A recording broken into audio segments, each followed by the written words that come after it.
নমস্কাৰ, মই ভানু শৰ্মা। ফ্ৰিকেলছ বৰ্তমান ফ্ৰিকেলছে যথেষ্ট আমাক আমনি কৰে।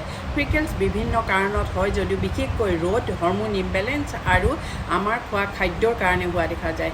ইয়াৰ পৰা হাত সাৰিবলৈ আমি প্ৰথমতে খাদ্যৰ ওপৰত বিশেষভাৱে গুৰুত্ব দিব লাগিব।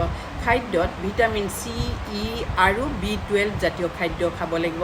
ভিটামিন চি টেঙা জাতীয়, ভিটামিন ই ধৰক আখৰোট, বাদাম এনেধৰণৰ খাদ্য, আৰু ভিটামিন B12ৰ ভিতৰতে এভোকাডোৰ পৰা আৰম্ভ কৰি এভোকাডো, ব্ৰকলি, টমেটো, যেনে ধৰক ছয় মিল্ক, ল' ফেট গাখীৰ, কণী, মাছ, এনেকুৱা ধৰণৰ ৰেড মিট, এনেকুৱা ধৰণৰ খাদ্যসমূহ আমি খাব লাগিব।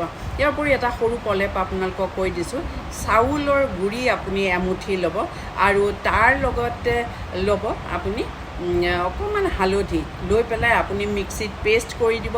আৰু আজিকালি কমলা পায়, এটা গোটা কমলা বাকলিৰে সৈতে ল'ব, সৰু সৰুকৈ কাটি পেলাই আপোনাৰ চাউলৰ গুড়ি, অকণমান হালধি আৰু কমলা টেঙা মিক্সিত গ্ৰাইণ্ড কৰি দিব। গ্ৰাইণ্ড কৰি দিয়াৰ পিছত আপোনাৰ দৈৰ লগত মুখখনত ডেইলি লগাব। চাবোন আদি কোনো ধৰণৰ আপুনি ব্যৱহাৰ নকৰিব।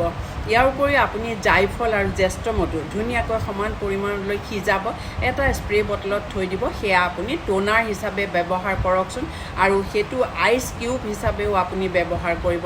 আপোনাৰ স্কিন গ্ল' হৈ যাব আৰু কেতিয়ানো ফ্ৰিকেলছ নাইকিয়া হৈ যাব আপুনি গমেই নাপাব। Thank U.